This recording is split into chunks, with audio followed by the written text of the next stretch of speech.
Thank you, Randy.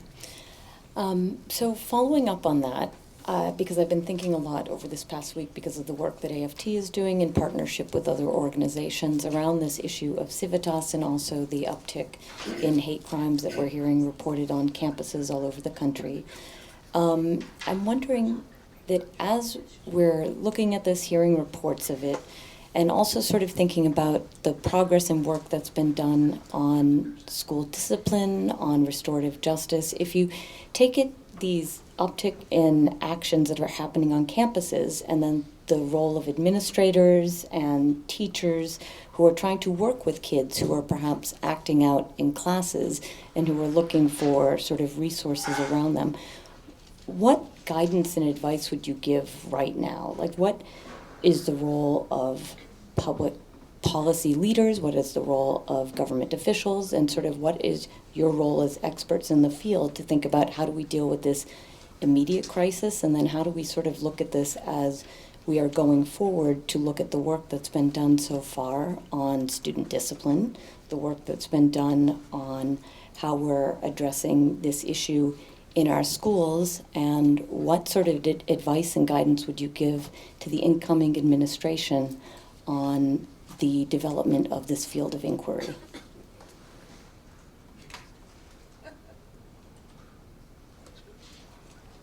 So this is not an issue that that I do any research on, but I'm going to speak as a former teacher and as a professor on this. That I do think that one of the potential positive parts of what happens next is the process of beginning to have these sort of discussions. And there's no better place to have it than at the local level, at the school level. And this, I think, will hopefully force administrators and teachers to engage parents much more directly and honestly to try to bring together collectives in a schoolhouse cafeteria or whatever it might be to begin to have these discussions. Because the divisions that exist and are reflected, I think, at the national level are also reflected within communities. I do think, however, there's also a point at which schools can potentially become paternalistic in this process.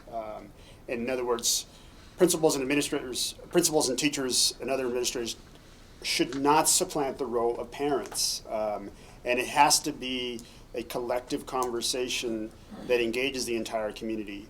And I would not want to see these conversations head to where it's the responsibility of the schools to engage in the healing, but it's a collective effort. There's been some interesting work in the research community over the last 4 or 5 years talking about education paternalism and the overstepping of, for the most part, progressive educators that feel they have the remedy for low-income and mostly minority kids in inner cities insofar as how to engage them, whether it's through no excuses models and other sort of overly disciplinary approaches to schooling. And some of those programs have actually overstepped in what the role of the school should be. But this is really one of those areas where I think local control does matter, and the priorities of local schools in beginning these conversations is very important. And we'll see what happens from there.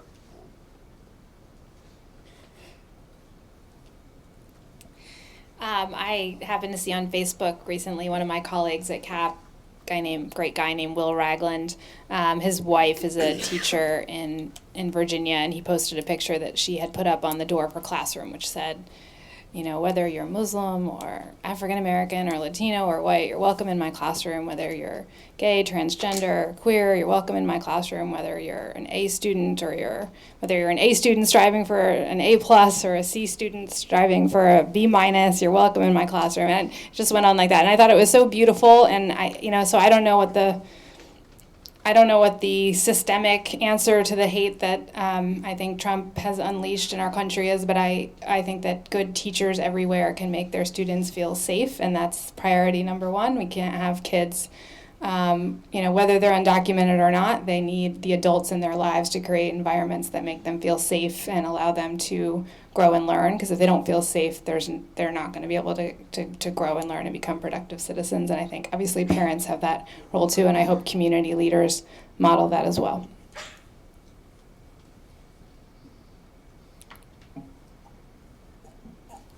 So You asked a lot of questions in that one question. And there is a difference between, I think this is where we really do have to listen to communities, but also think about a path towards righteousness. And so there is part of education is not simply thinking about math and English and creativity and critical thinking, and I'm trying to get the all the different buzzwords that both all sides of the education debate would use in the same sentence. But part of it is also how we help kids live in the world, and how we help create safe spaces that are stable, where kids can really thrive. And there's always a backlash when some people think we've gone too far, but at the same time, that kind of push for inclusion and diversity is really important. So in the non-Trump context, let me raise the issue of, when I was at U of T in New York City, years before I was president of the union, during Joe Fernandez's administration, the school system put out a reading list that included a book called Heather Had Two Mommies. And if that book was put out today in the New York City school system, there would be a collective shrug. Oh, good, let's read it. That's important. Oh, I know lots of people in my class that has that. But in that moment in time, in the late 1980s, it was it created a firestorm. And so part of what we need to do is, I've said this to myself many, many, many times. The arc of history does bend towards justice. I think King was right, but it's not a direct correlation.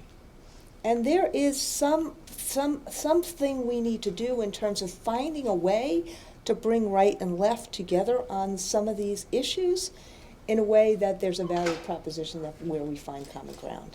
And I do think that this provides, that's why I said it the way I said it, a real opportunity. I think restorative justice circles actually can help in this, but people have to be trained to be able to do that. And as Louis said, we have to engage parents in this. So there is a moment that could be very profound here that schools can do, but we have to actually do it carefully, and we have to do it non-ideologically. And so, and we, as a labor union, will start that process. We have with Share My Lesson. We're going to do something pretty big Friday about this. But I do think that if it becomes an ideological debate, then it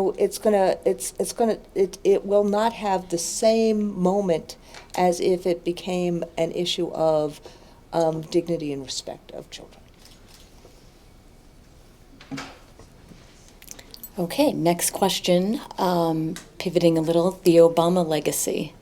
How would each of you, it's early, we're still in the middle of the Obama administration, but if you had to sum up quickly what you think the Obama legacy on education would be, how would you describe it?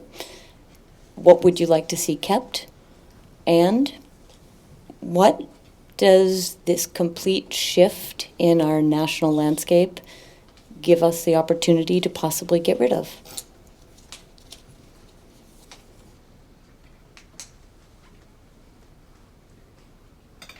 Too soon? Oh my gosh, just a small question like that. Okay, let's see. Well, I think Ara defined Obama's administration. He had unprecedented opportunity to direct billions of dollars. The vast majority of it went to states, but he did put in place Race to the Top and I-3, and those, we can agree or disagree about the specific parameters he put in those programs. I think I will say from an I3, from an evidence-based standpoint, I think the idea of having a tiered framework for deciding which investments actually work and looking at the evidence to determine which investments work and making greater investments in models and programs that have a higher bar for showing impact is really powerful and could be used throughout many departments. And I hope the evidence provisions in ESSA will continue to be meaningful, and that approach to policymaking, which frankly has been too uncommon in education, I think, and to the question about what we have the chance to change, I think there are programs out there that aren't as impactful and don't, and frankly just don't have, despite having been funded for years and even decades in some cases, have not proven that they're actually fulfilling the goals that are stated for them. And this could be an opportunity to redirect those resources, because I don't think we're going to see a large infusion of additional dollars. And if we could direct programs that aren't performing to initiatives that are, that would be a better use of money. I think the focus on low-performing schools is another key aspect of Obama's legacy. He was obviously, we can disagree about how he did it, but he was unambiguous that his focus was equity, and he cared tremendously about improving the lives of poor kids, and I think that was absolutely noble. And the school improvement grant, which did send millions of dollars to schools and try to help them turn around. And I think we've learned a lot about what works and a lot more about what doesn't work. I don't think that we've figured out how it works, but the idea that we have to do something about these schools, we have seen many dropout factories, which are high schools that have more than 50% of the kids aren't graduating. That's a travesty. And the fact that he focused a lot of attention and resources in trying to turn those around, I think, was important, and that work will continue. I'm sure I have a million more thoughts. I'll just keep thinking on that. Let other people get a word in. So I will. I think we're not going to know what the Obama legacy is until Doris Kearns Goodwin and others write about it in about a decade or so. But the reason I say that, not even wanting to be funny, is that you think about Roosevelt right now. Social Security. Social Security is an enduring legacy that Republicans and Democrats fight for. In fact, I think Donald Trump said he wanted to keep it. I think Donald Trump said he wanted to keep Medicare, although we'll see what happens in terms of the Republican Congress. When you have ESEA, Johnson, War on Poverty, ESSA is based upon and premised on ESEA. There are certain things that become part of the fabric of who we are as a people, and that those are the things that are legacy making. I think the fact that Supreme Court said that changed how it viewed marriage in some ways, like what happened with the Loving case so many years ago, that's foundational, and that will always be part of the Obama legacy. So it is there, those certain things are foundational. I think that the president will never get the credit that he deserves in the aftermath of the Great Recession. And in fact, a lot of what we've seen electorally is because there was a hope that he would be the savior for everything when he walked in 2008, and no one person can do that. And in some ways, that's what Donald Trump has also presented to Americans as well. But I do think a lot of the initial reaction in terms of 10, and I know that we went through all the what just happened in terms of electorally, but let's not underestimate what happens in terms of redistricting and what now has happened in that aftermath.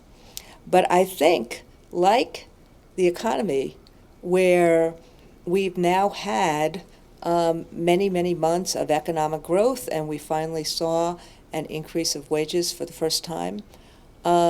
We've also seen educationally, even though there has been a foundational shift in the Obama education philosophy from the beginning to now, right? ESSA is quite different than Race to the Top.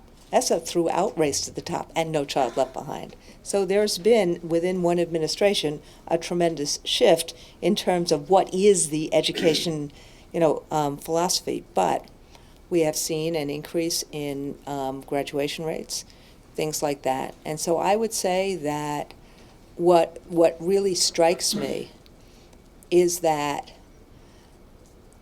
the public has a very different view of what has happened economically and educationally than what the statistics suggest.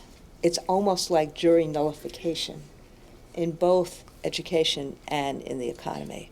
And I'm not quite sure I understand why, except that there is a real disconnect between what the data shows on a macro basis and what people feel in their individual lives. I'll be very brief because I know you have a list of questions, Michelle. But I think maybe the best phrase to describe the Obama legacy in education is probably progressive disruption. And specifically what I mean by that is that he was very explicit in bringing on Arne Duncan in the early part of his administration. And Duncan was not an insider, and that was one at that point where we began to see this split of the so-called ed reformer community and the establishment. And the establishment being everybody else who wasn't engaged in active ed reformers, including AFT, NEA, teachers, all of the academic institutions as well, which is very interesting. I found myself being part of the establishment when I didn't even realize it at that point. But bringing in Arne Duncan and then later on bringing on John King as well. I mean, John King, his early legacy was part of the charter school world and Uncommon and actively in that ed reform community. The other part is a race to the top, and the race to the top is a very interesting policy that existed, especially after the downturn of the economy, and that is that it was a very crafty incentive structure that essentially waved the carrot out in front of many states, and that carrot included all the priorities of the administration in the 3 or 4 iterations of Race to the Top. States hustled to fill out these RFPs, and there was an enormous amount of human resource effort that was dedicated to putting together these RFPs, and even states who didn't actually win the actual awards ended up implementing some of the reforms that they had actually proposed in the RFP that may have failed. So you didn't have to give everybody the same amount of money because not everybody was going to win, but it did promote many states to begin the implementation of some of these priorities. And I would say that's actually, number one, quite crafty and clever, and also efficient too, because you didn't have to fund every state. The other piece, and I think it's important not to forget, is the curbing of the for-profits in higher ed. This is a really, really important part that he played, that his administration played in curbing these very problematic profiteering strategies of some of the for-profit colleges. There's talk in the current context in this new administration of whether that's going to be overturned because of Trump's link to his own for-profit college. I suspect that that's more rhetoric than actually something that actually may come to be. So,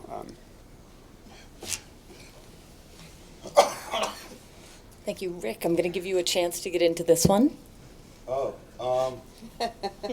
He's been avoiding. I mean, look, almost, Catherine kind of hinted at it. I think Catherine kind of hinted at it, but I think we interpret it very differently.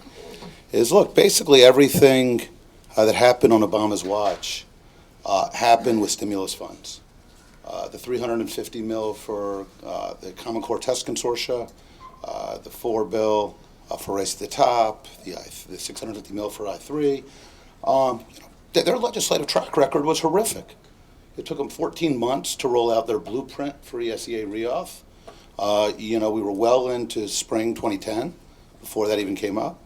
I think folks certainly on the right will tell you that they felt nothing but blind contempt from the Obama Department of Education under both Duncan and King. Senators will tell you that they've just had horrific relationships with the secretaries. I think Democrats on the Hill will tell not totally dissimilar stories about frustration.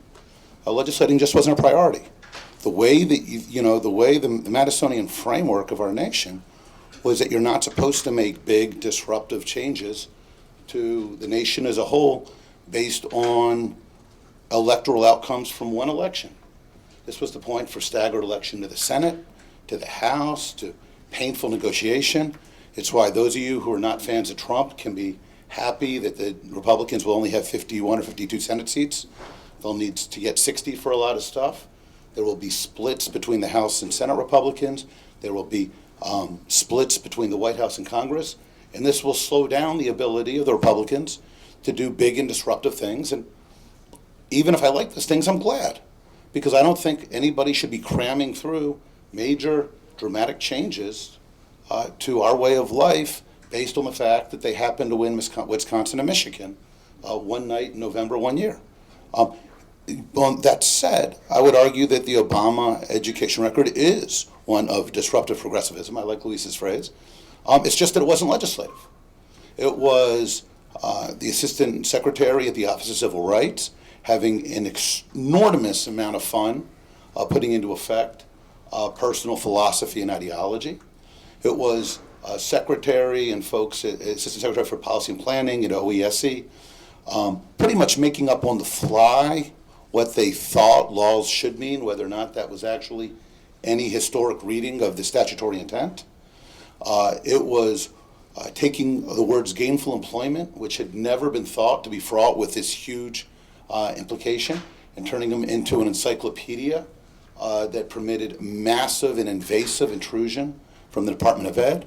The borrower defense stuff, Louis, I got to disagree. I think that both borrower defense and for-profit stuff is very likely to go right by the wayside, because I think both, because there's no clear statutory foundation for any of it. For instance, borrower defense stuff is a massively different historical reading of secretary discretion than what anybody had ever thought was implied.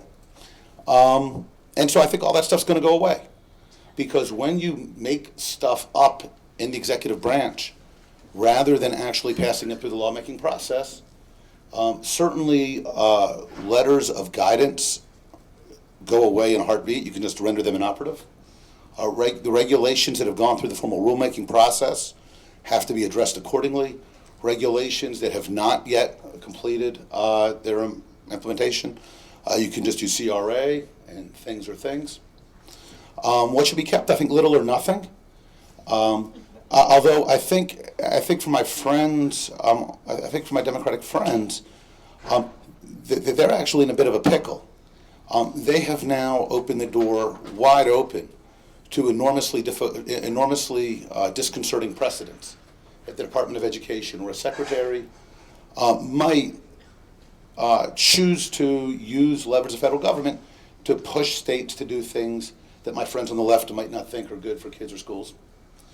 They had best hope, I think, that instead we get an administration which chooses to abide by much clearer statutory construction and a much more modest view of exactly how much a handful of political appointees and bureaucrats inside the Beltway can decide what is the best way to educate 50-odd million children in 100,000 schools and millions more in 6,000 post-secondary institutions.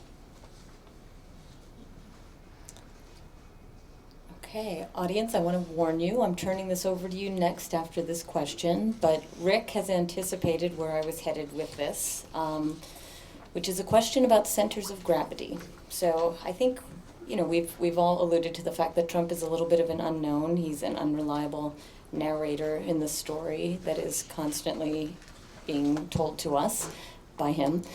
And I think that we are all sort of wondering, between the Senate, the House, various states, various localities, both in higher ed and K-12, also in early childhood education, where should we be looking right now? Where are we going to see some of the most interesting things happening which might inform or influence progress in education, whether it's progress to our liking or progress very much not to our liking?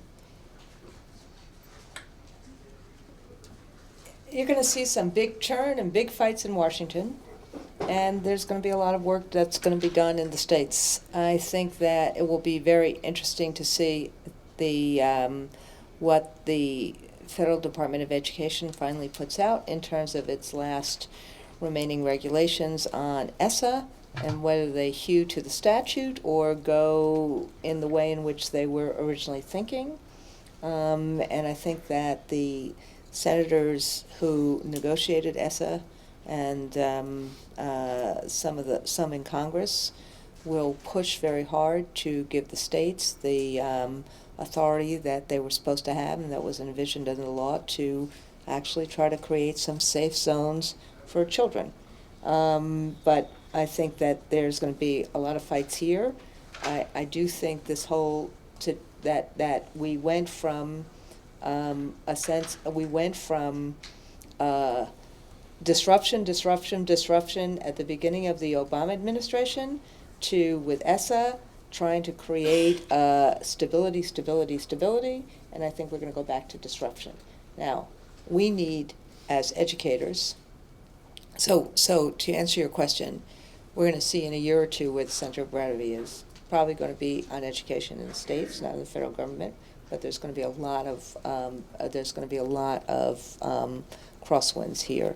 I do agree with even though I'm on the opposite side of this, I do agree with Rick that higher education focus and all the work that I do think was really good work done to try to create affordability for kids and to try to create some checks and balances on the for-profits will be the first fight, and hopefully we won't lose. Hopefully we'll won't lose that fight as badly as Rick thinks that we will, because if we do, that means it's going to hurt a whole lot of kids. My view. God bless you for it. So very quick, I think two things. I think we're going to see some progress on early childhood. Pence, we know he passed one of the first statewide programs to support early childhood education, and he continues to be a strong supporter of that, and I think that's going to be fairly aligned in continuation with the existing administration. The issue there is the degree to which this is going to be either a federal program or some sort of incentive program to try to get states to bite on this. And I think Catherine mentioned this earlier, and this is a domain that I spend a lot of time on, is the expansion of virtual schooling. In this attempt to not only disrupt but also promote ideas that are going to be framed as more efficient and cost effective, I think that we're going to see an expansion of virtual schooling. We know what the evidence is to date, and it's actually quite horrible evidence of kids that are participating in virtual schooling. And we see that most of virtual schooling is now dominated by for-profits like K-12 and Connections that hold the lion's share of the market on that. I don't think it was an accident that when he chose the failing Cleveland charter school, it was a failing Cleveland charter school, I think, right, Randy? Yeah. That the management organization that operated that school was also linked to some of the large investors in virtual schooling that have run K-12 Inc. and others. And I don't think that was an accident. I think that was quite deliberate. So I would keep an eye on that. By the way, I'm not in any way saying that that's going to be. And I think you phrased the question, Michelle, as what progress. I think that's going to be potentially problematic.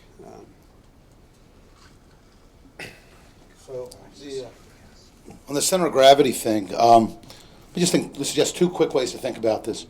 One, on something like early childhood, I think it's easier to guess that stuff will happen through the tax code than through programs.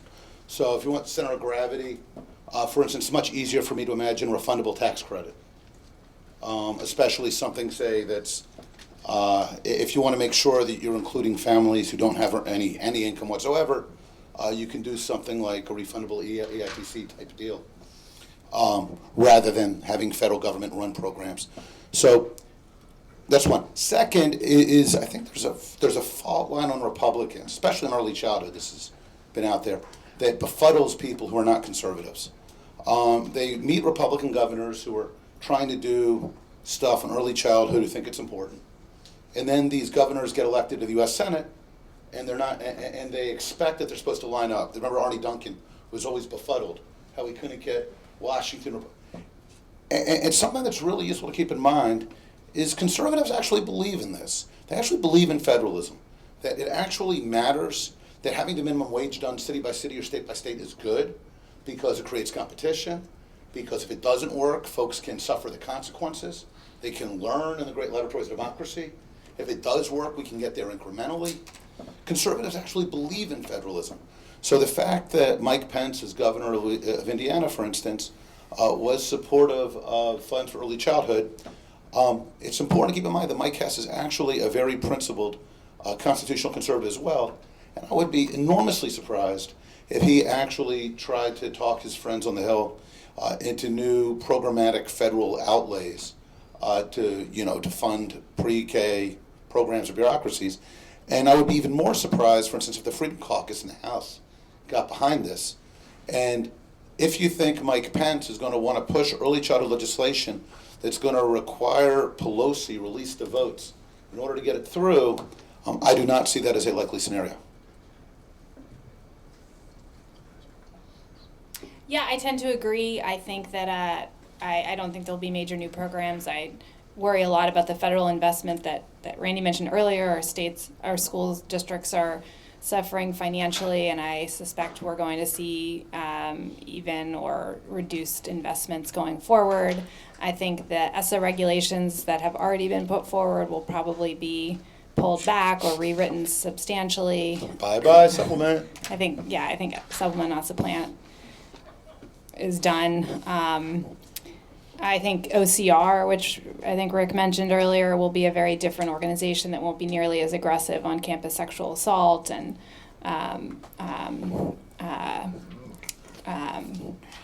gay and protections for gay and lesbian students.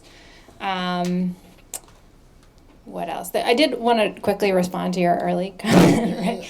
And just for the record, not getting defensive on behalf of the Obama administration, I never worked there, but the vast majority of ARA funds did go out under the Title I program formula. There was a very small percentage in real terms that went out for Race to the Top, and so I just want to make sure that people know that. And I know also, having worked on the Hill in 2009 and worked with a lot of colleagues who took a run at trying to reauthorize ESEA many times. I don't think anyone up there would say that it was because the Department of Ed didn't engage in negotiations that the bill didn't go forward. I think there was a lot of Republican obstructionism, and I don't think anyone would have wanted to see ESSA reauthorized or ESEA reauthorized more than Secretary Duncan. It just wasn't in the cards for a variety of, I would argue, political reasons for a long time. So and that's how we got waivers. And I do think having ESSA, which effectively eliminated waivers, means that we will see a lot less in terms of the department's overreach or writing policy from the Department of Education. So, a couple of points there, which I think what you say is correct. One, it's true, right? I mean, stimulus one was, thinking that we'll see stimulus two this spring. Stimulus one was like $900 billion, $100 billion and change was K-12 and higher ed. Race to the Top by 3 were $5 billion out of that bucket. But the important thing, which is true, I think that's exactly right. But it's also important to keep in mind that this is almost all of the levers that Duncan used. They didn't actually go back and try. Two, let's keep in mind that first Congress, right? We just mentioned that Republicans had unified control for the first time in forever. Democrats, remember, had 59 or 60 Senate seats from 08 through 10. They had a big old majority in the House. And they chose what to push and what not to push. And with 59 or 60 seats in the Senate, depending on where you were on remember the Scott Brown victory to replace Senator Kennedy, and the House majority, they, in the first 14 months of that administration, never even got around to enrolling their 30-page ESA midterm. It just wasn't a priority. So then when President Obama, immediately after the midterm elections, brought Republicans and said, I have no choice but to go to waivers because Congress is stuck. Those of us were like, wait a minute, this was your guys. You didn't move on this, you pushed, and now you're telling us you have to bypass gridlock? It felt disingenuous. Can I just say one thing on this, which is, in remembering back to 2007, 2008, and 2009, the place that the president has never gotten the credit that he is due is that we were on the way to another depression. And that stimulus bill, which, yes, got done on party lines, and even though my union, after a while, fought very hard against a lot of what we thought was the overreach and excessiveness and wrongheadedness of Race to the Top and the waivers, that stimulus bill was absolutely vital for the country to not go into a deepening recession and deepening depression. And he will never get the credit that he's due on this. And in fact, I do think that the country so believed in Yes We Can that we saw the kind of backlash in 10 that we didn't get out of it as fast as we should have. And so I just want to, separate and apart from, the legislative issues and things like that, I do think that we need to actually remember back to how, what a terrible situation we were in at that time. So, reasonable people will disagree about how much is stimulus. I would say, but remember, the stimulus was basically done by early March. Right. The vast majority of that time was actually Frank Dodd and the Affordable Care Act. Yeah. So which is fine. President Obama got elected. He has the right to set his agenda. But let's just understand it was a conscious choice to focus on Frank Dodd, ACA, and other stuff, not to move on education legislatively. I'm not disagreeing with you. Yeah. I'm just saying, let's give him. Well, let's give him I his would give him due less credit. recognition. I would give him less credit than you, but understand. reasonable people disagree. Right. Okay, we're going to turn it over to the audience. I have one question here. I'm hoping others have questions as well. Rapid fire portion. You get to be king or queen makers. Who do you believe is in serious contention for Secretary of Education? Go. Let's see. I have no idea. Whoever I say is not going to get it. That's a lot of power. Right? Wait, whoever I would recommend is not going to get it.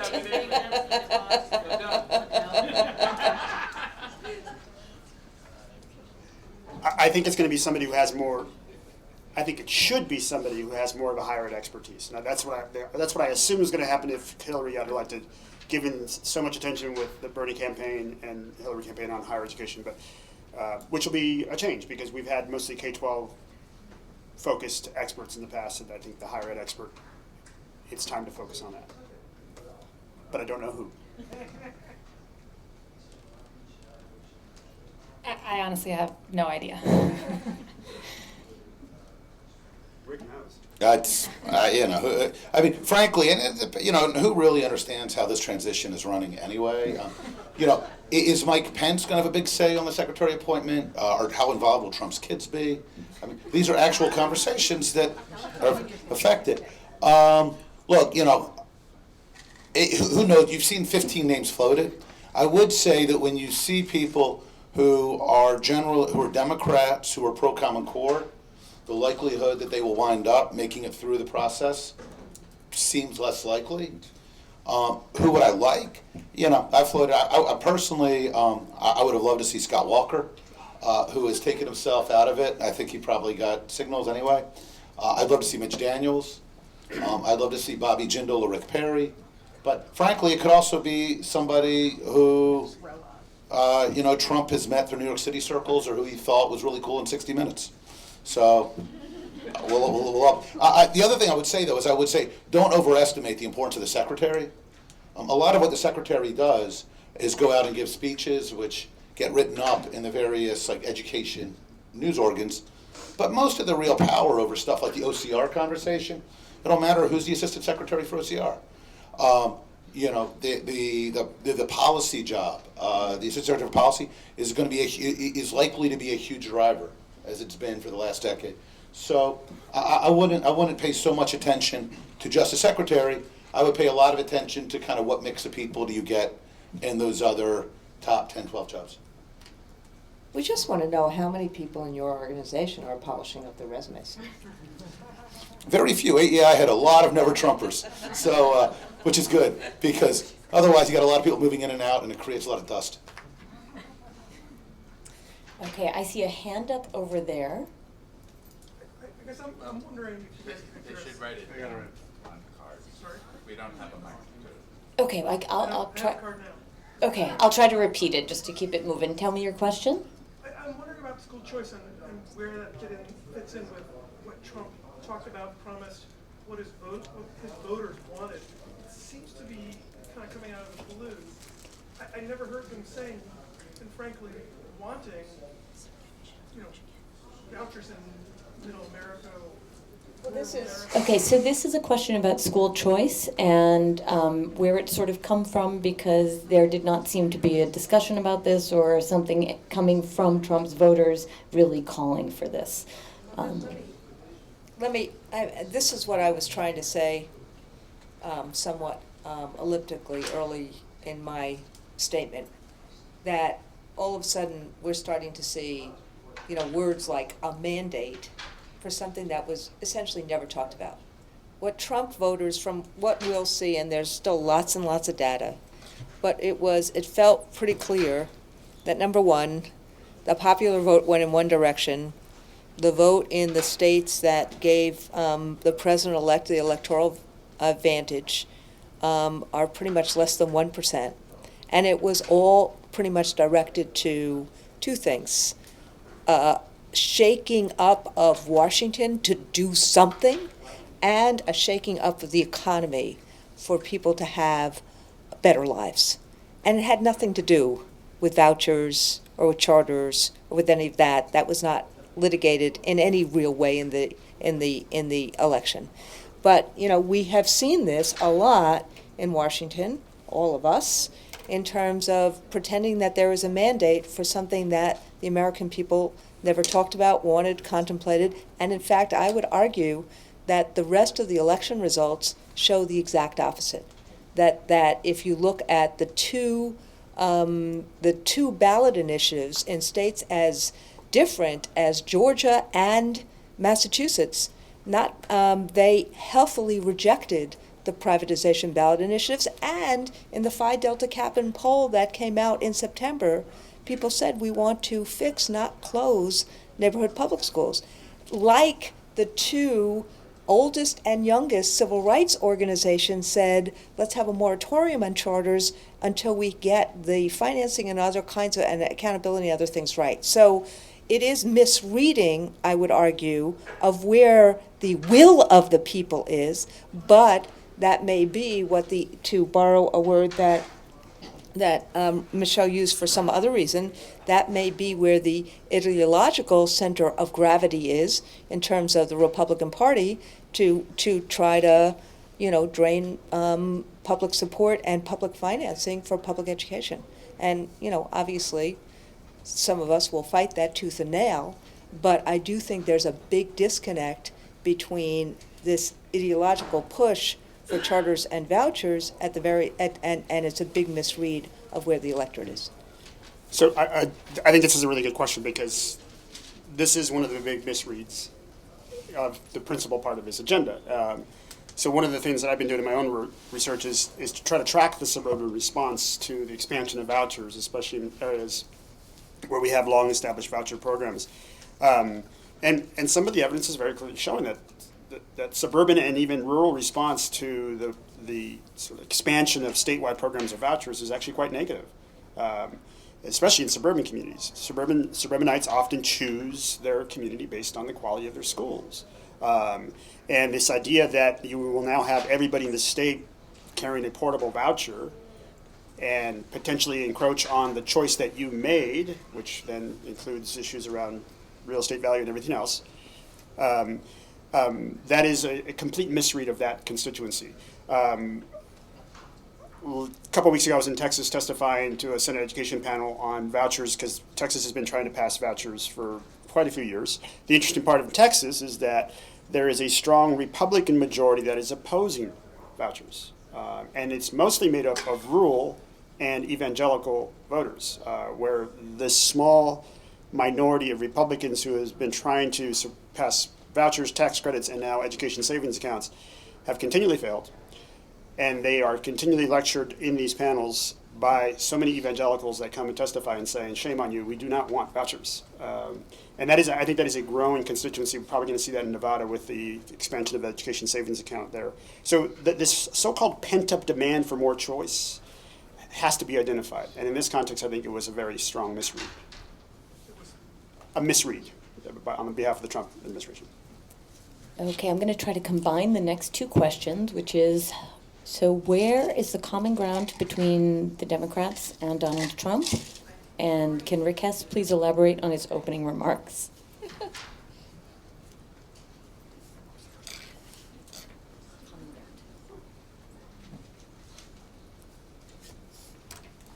There's lots of common ground. I mean, there's no reason to think Trump's sympathies are more conservative than progressive.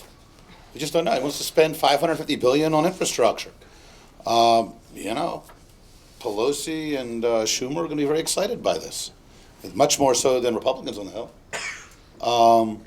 You know, Trump's stance on trade. I mean, any number of issues. We just don't know very much about where Trump stands on most of these substantive issues. And there's no reason other than wishful thinking for those of us who are conservative to think that his impulses are conservative. There's no evidence that they are. We'll see. I think you could combine the Democrats' interest in infrastructure with Trump's interest in building a wall, and just build a massive wall and hire a lot of people to do it. Maybe that's a way to inject some money and create jobs. Okay, that did not get a laugh. All right. I don't think that the Republicans are actually going to give us a big infrastructure package, so I'm trying to figure out a way forward with that. And plus, I think if we could just distract him from the other horrible things he wants to do, then maybe that would be a win. But seriously, where is the common ground? I mean, you know, there is a variety of opinions in the Democratic coalition as well, and so there are certainly Democratic stakeholders who will be excited to see the SNS regulation and other ESSA accountability regulations be rewritten. And you know, I think generally there was overwhelming belief in local control and return to local control, and so there's no question that we're going to see that, and there will be people on the left and the right that will be celebrating that move. Trump's for protecting entitlements, he said. You know, who knows? Okay, we have about 5 minutes left. Randy, did you want to take a stab at this one? No, this is, I agree with what everybody else is saying. We don't really know. And, you know, you're not going to know for, you know, TPP is dead. So that we know. And that was something that many of us, you know, fought very much to kill, because we thought if you don't actually really focus on manufacturing and job growth here and what we need to do, we need to actually take a pause in terms of free trade and really try to make it into fair trade and really try to focus on the economy here. So that is something that's already kind of, you know, as a result of where many Democrats were, progressive Democrats were, that's something that Trump seized on. But as to everything else, other than a lot of verbiage on we need to have an infrastructure bill and we need to actually do something about our crumbling bridges and roadways and things like that, and we need to have a bigger and better job base, you know, it's really, there's the sentiment is on both sides to how do we recreate a middle class, an enduring middle class in America. But you know, Donald Trump and Hillary Clinton had very different views about how to get there. But the sentiment of getting there is something that's shared by all of Americans. I just want to make a very quick, I actually have to catch a plane. I very much want to thank Leo and Randy and Michelle. Thank you for moderating, and I appreciate the time. If anybody wants to get a hold of me, please, you can use my email, and I will respond, I promise, if you do. So, but thank you very much. Thank you, Luis. Okay, we have a couple more questions, and then we're going to wrap it up. This next one, Rick, I'm pretty sure this one's for you too. Would you take a job in the Trump administration, perhaps something in a policy role? You know, I don't do meetings, and I don't do glad handing, and I don't want to manage bureaucrats. I don't do meetings, I don't do glad handing, and I don't want to manage bureaucrats. So no. And you wear jeans every day, so. But yeah, so I wouldn't. But I made it pretty clear. But I also want to do it for candidates who were more similar to my own worldview.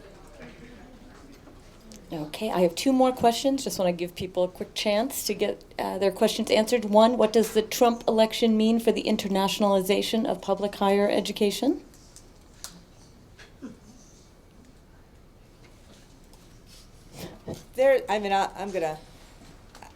I do think that there's gonna be lots more openness to market-driven, and in some ways, unaccountable, not transparent, for-profit higher ed options. And I think that what Catherine said earlier about virtual schools, there will be a lot of irony here in terms of what happens, the globalization, all of that. And I think there's going to be a lot of openings there, and that those of us who fought for accountability and transparency, we're going to have a big fight on our hands in order to protect our students. I agree. Okay, and then for my final question for you all, to sort of sum up for your own thoughts, what are the questions, even if you don't have the answers, what are the questions we should be asking right now?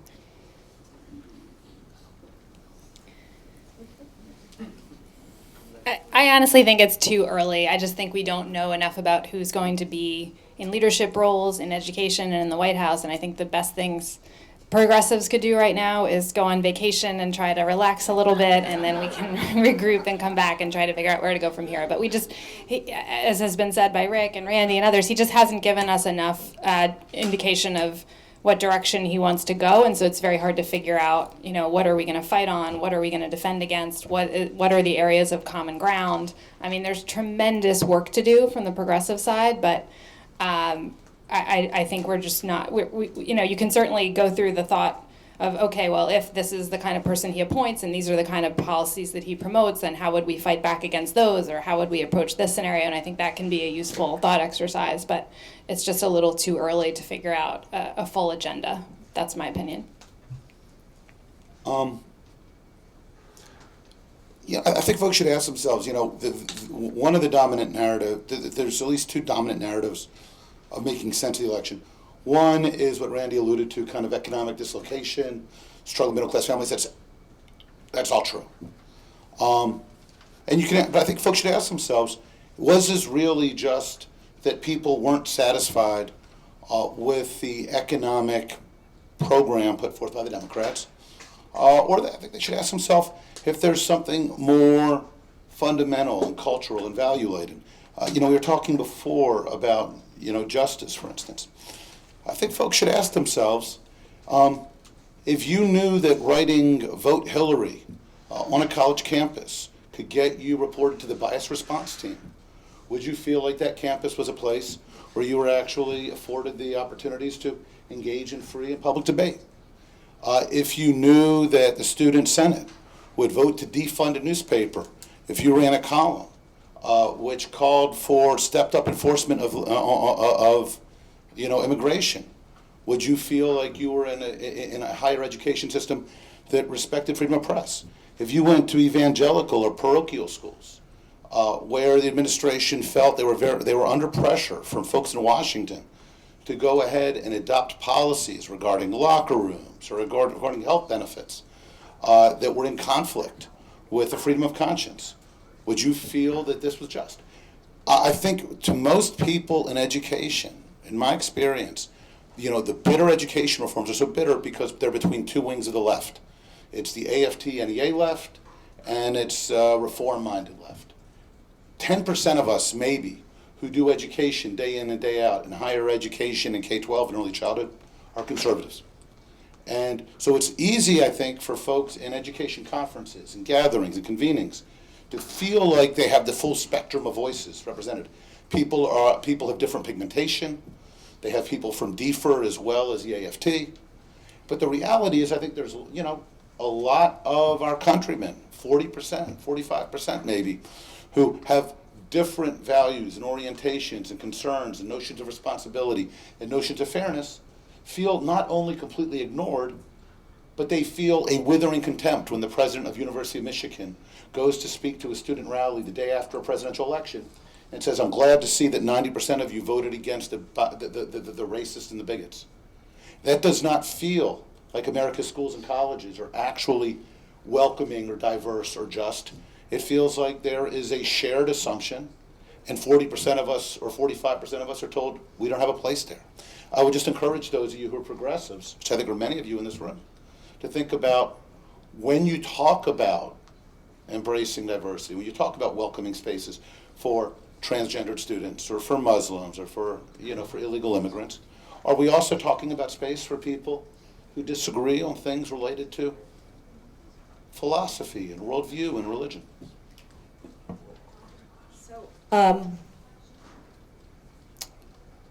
As Rick was talking, I was thinking about the following. Rick is absolutely right that there is, on both sides, a suppression of speech that veers to shut it down, not just on college campuses, but on Twitter, on Facebook. The alt-right, the KKK, celebrating Stephen Bannon's appointment. I mean, we can all find examples of this on the right and on the left. I've seen it myself when we were supporting Hillary in the primaries and getting, many questions despite constantly talking about this is our process. I think actually even, I don't know if it was Caitlin or Emma or someone from Politico was actually sitting in our Teach conference and saw and reported on the standing ovation when I mentioned Hillary's name, but there was still the sense of, oh no, you didn't really go through a process because I wasn't connected, I wasn't called, there is some problem with what you did. There is an undermining of trust in our institutions, which I think you're getting to as well.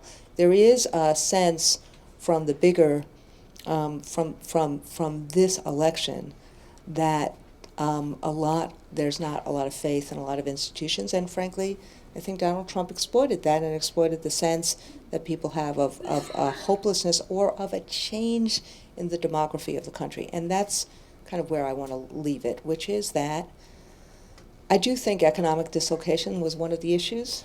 I think to answer your question, Michelle, we do have to listen and we do have to think about what happened here.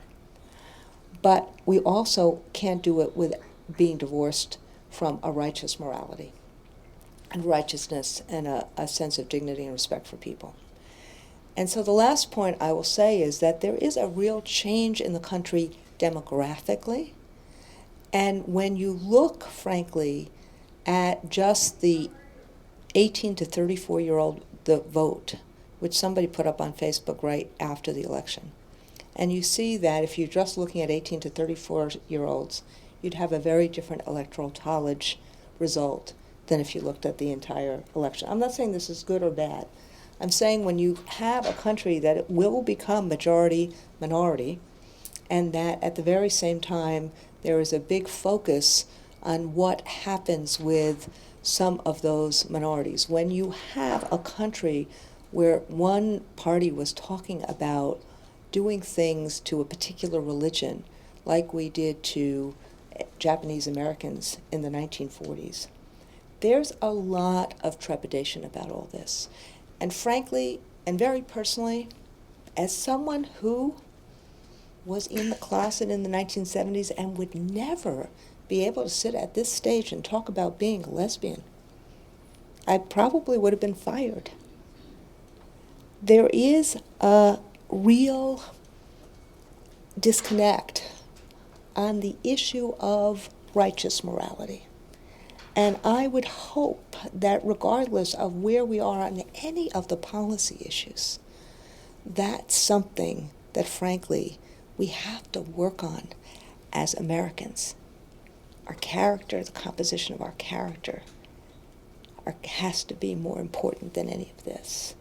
And that's what, frankly, I'm most worried about going forward in the next few months. So I want to say thank you very much to Luis, to Catherine, Rick, and Randy. It's extraordinarily challenging to have this conversation and augur the future in these early days. There are so many unknowns, and yet, I think we've had a really honest conversation about some of our differences and some of the challenges that we would have regardless of who was elected. So I want to thank you for your candor. And I want to thank all of you for hanging in there and asking your questions and listening so attentively. Obviously, there will be a lot more discussions. We will know more soon, and we might not know that much more soon. It might change daily. So we will continue to follow it. I'm sure the Shanker Institute will continue to follow it very closely, and we will continue to be in dialogue, because I think if there's one thing we very clearly heard today, that we need to continue discussing these things with one another, even when we are not necessarily in agreement on what the outcome should be, that we are in better shape if we are in conversation about these things as a society. So again, you have my thanks, and I hope we are going forward somehow together. Thanks, everyone. Don't forget to grab a flyer about the Shanker Institute's upcoming conference on the challenge of precarious labor on December 5th. And we hope to see you there.